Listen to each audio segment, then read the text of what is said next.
Acts chapter 16 and verse 11. Therefore, loosing from Troas, we came with a straight course to Samothracia, and the next day to Neapolis, and from thence to Philippi, which is the chief city of that part of Macedonia, and a colony. And we were in that city abiding certain days. And on the Sabbath we went out of the city by a riverside where prayer was wont to be made. And we sat down and spake unto the women which resorted thither. And a certain woman named Lydia, a seller of purple of the city of Thyatira, which worshipped God, heard us, whose heart the Lord opened, that she attended unto the things which were spoken of Paul. And when she was baptized, and her household, she besought us, saying, If ye have judged me to be faithful to the Lord, come into my house and abide there. And she constrained us. We see several things in this passage that are worthy of note as instructions for the church from the early behavior of the apostles through this book of the Acts, which we continue to hold out as being the chief purpose of the Acts of the Apostles, basically an example of how the church functioned in the early days for us to follow, not in letter but in principle. We see, first of all, that wherever the apostles were, they gathered together with Christians during their times of gathering. This is something that we also saw in the life of Jesus, even though he had come, as he said, not to patch up the old and torn garment of the law, but to make a new garment of grace. Nevertheless, the Bible says Jesus went into the synagogue on the Sabbath as his custom was.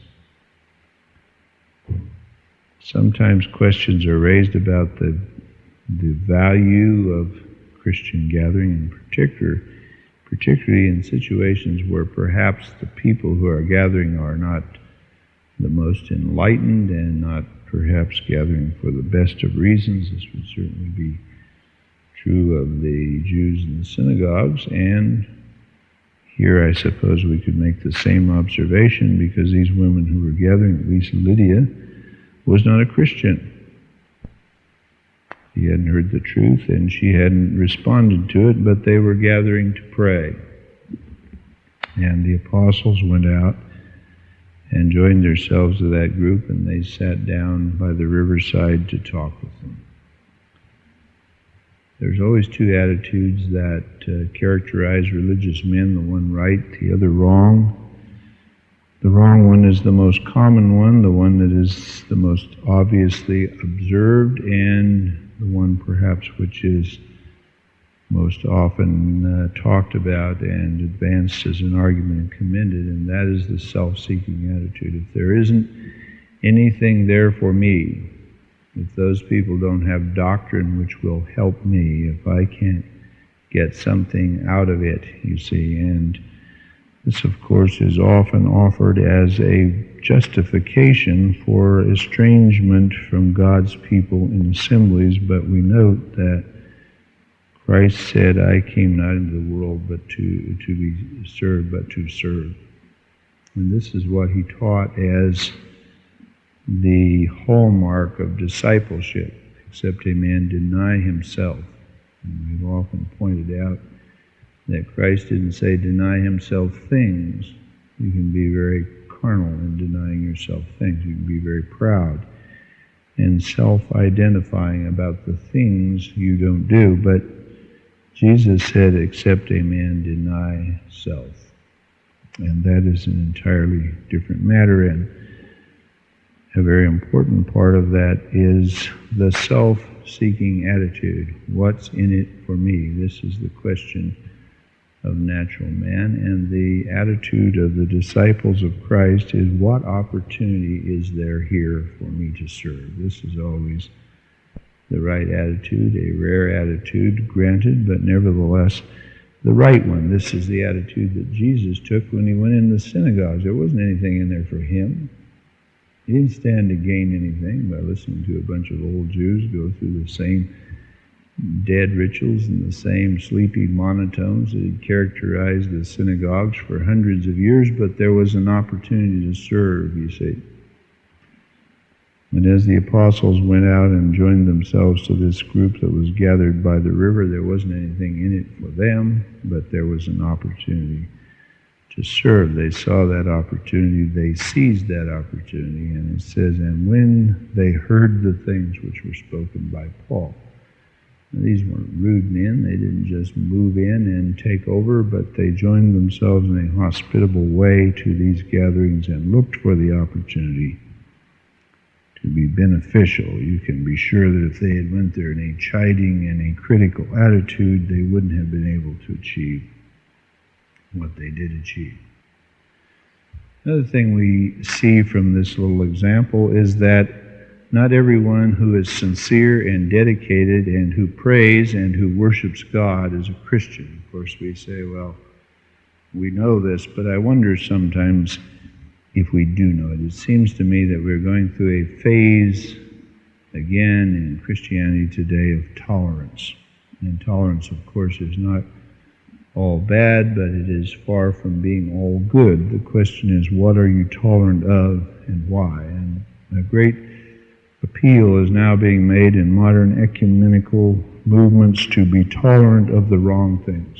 Well, I think it's true that legalism has been the main characteristic of so-called fundamentalism for hundreds of years now, and that generally the things that people are intolerant of are that fall along the lines of sectarian biases, their own particular identifications, their own argumentative interpretations of various ordinances and responsibilities, and this is bad.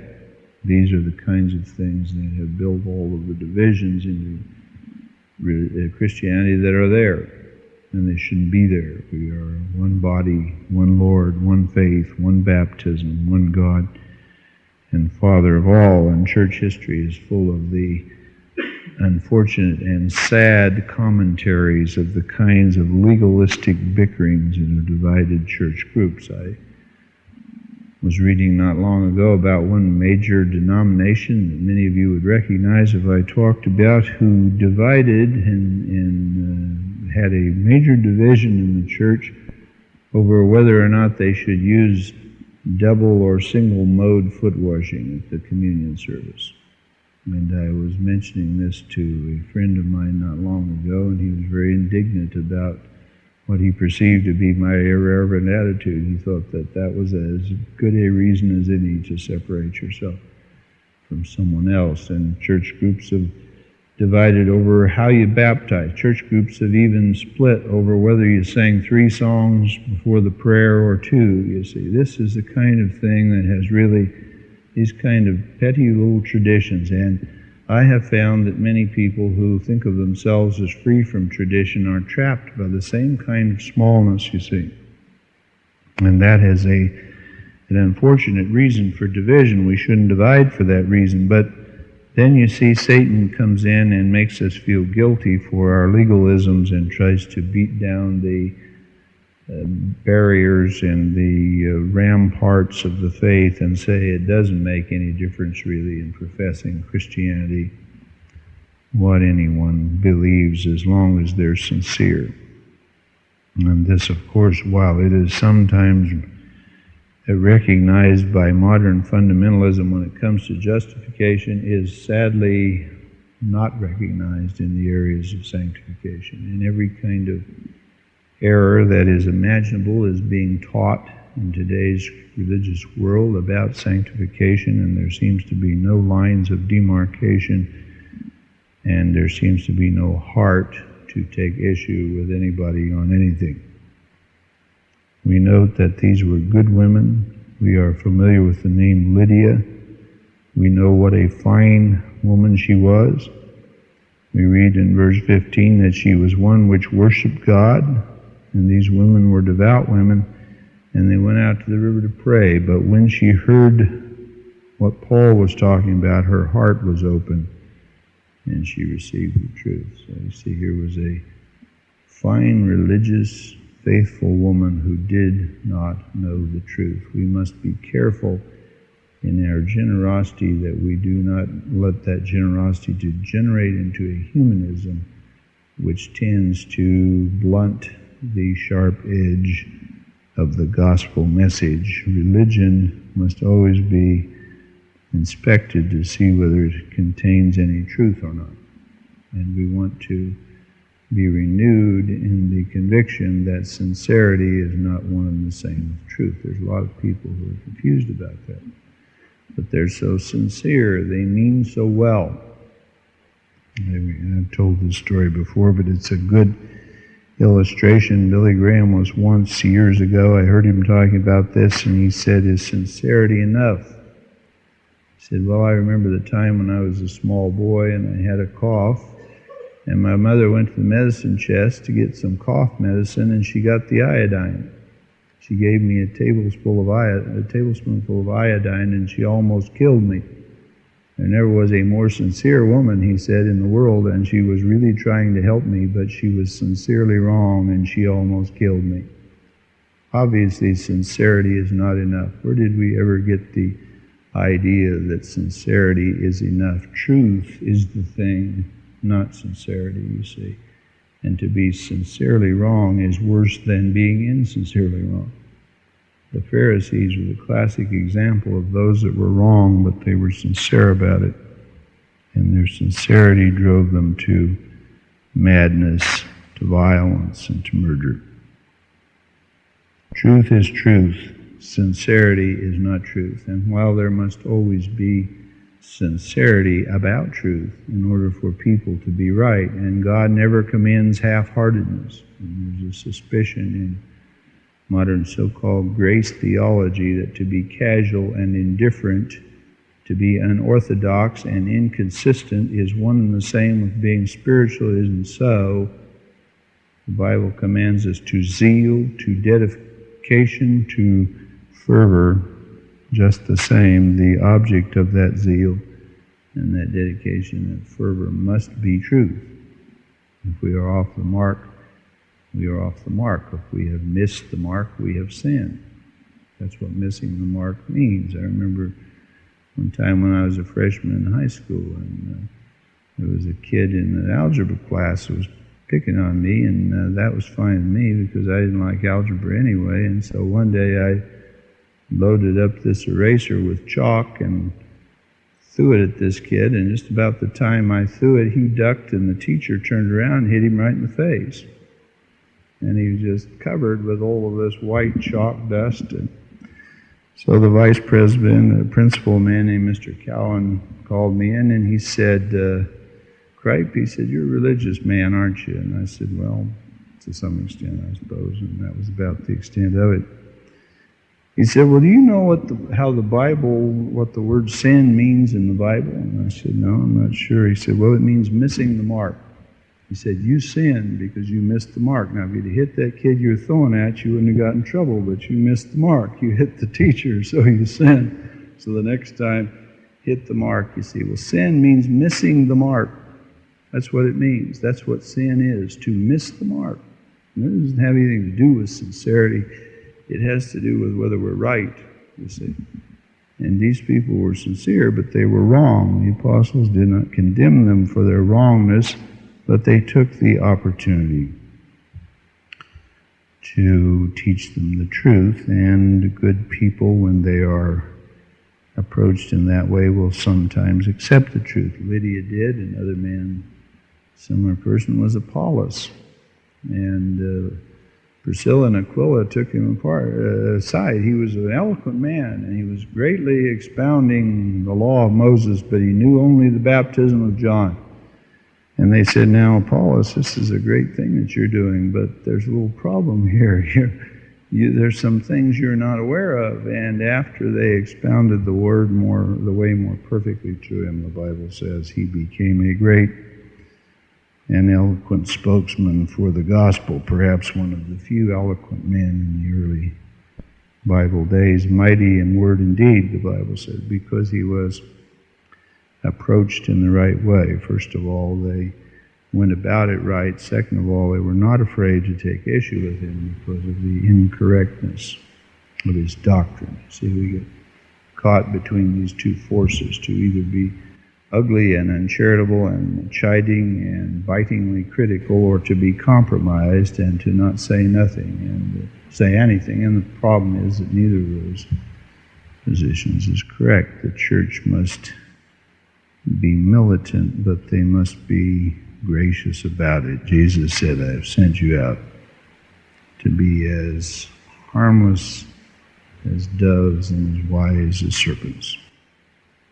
Then Lydia was baptized, and she appealed to these apostles. She said, if you have judged me faithful, come to my house. There's some chiding of this in modern grace theology, and I don't really mean to take issue with the subject of grace. I am a believer in grace. I hope I am a teacher in grace. I'm talking about that concept of grace which is humanized, and it argues that faithfulness is not necessary. God's grace is extended just simply because God is gracious, and it doesn't really require faithfulness. But if you search the Bible carefully, you will find that this is not true. You will find that in many cases, even perhaps the most dramatic and sensitive cases, when it comes to the church caring for widows, the Bible says, if she had been faithful, if she have raised up faithful children, if she have washed the saints' feet, if she have done all of these things, if she has been the husband of one wife, or wife of one husband, then take her into the number, you see. And saying, in effect, if she hasn't been, then we don't own a responsibility to her. And this woman appealed to these people on the basis of her faithfulness. If I am worthy, if I am faithful, if you judge me faithful, come into my house and abide. I think we sometimes get the wrong attitude about the apostles. We sort of view them as non-persons and non-personalities, just sort of doormats at everyone's beck and call, incapable of making any independent decision, devoid of any personal likes or dislikes, just there to be manipulated by everybody who recognized them as an apostle of the Lord and thought, here's someone that I can use for my benefit. But I notice an interesting note here that I wouldn't want to make too much of, but I want to point out. It says, and she constrained us. She said, if you have judged me faithful, abide in my house, and she constrained us, indicating, I take it, that the apostles weren't going to do it. They weren't going to stay at her house. But she wouldn't take no for an answer. She constrained them. She insisted. Now, you either stay at my house or you tell me why you won't, you see. And so they did, because they couldn't think of any good reason not to. I am sure that Paul and Luke and Barnabas and Silas and some of these men who spent much time on perilous roads among robbers and in shipwrecks and in solitude were people who had little time and enjoyed their solitude and their times to meditate and to pray, and would not, as a general rule, be that inclined to mix always with people on every occasion that they wanted them to. And this seems, in my mind, to be the case here. They said, oh, that's fine, Lydia, we appreciate the invitation, but we'll just go. We have a little place over here, and we're doing fine. And she said, no, you come and stay at my house. You need taken care of. You're not being eaten properly, and just look at you wearing those old wrinkled shirts and stuff. Get on over here to my house. And she insisted. I think that's not bad. I think that Jesus demonstrated the same tendency with people. He said, oh no, I'll just go on. But they constrained him. They wouldn't let him go on. They said, no, you've got to come in and abide. And if they would have said, oh, well, okay, go ahead, Jesus would have went on. I think he did that because he didn't wish to impose. But I think he did it also because he didn't have time to waste, and it was only among the sincere, not just those who were mouthing the formalities and the amenities of the day, but those who were really intent upon his company. Those were the only ones he saw fit to spend the time with. One time it said that in the 3rd chapter of John, or maybe it's the 2nd, that a great many people believed on him, but he wouldn't commit himself to them because he knew what was in the hearts of men, and he didn't need that anybody should teach them. He saw here interested people, people who could be moved by a good sermon, people who showed a lot of religious tendencies, but people who were lacking in heart and soul and fervency and dedication. And so Jesus said, I'm not going to find fruitful ground here. I'm going to spend a lot of heartbreaking time here for very little productiveness for my efforts. And so he went on. And this is how the Bible teaches. It's how it instructs. Put your time in with faithful people, those you judge faithful, those who you consider to be really of a fervent spirit and of a dedicated heart. Those are the ones you spend your time with, not just those who are looking for the identity of the company of good men for some sort of a half-hearted and self-seeking reason. She constrained them, and when she constrained them, they consented to go into her house.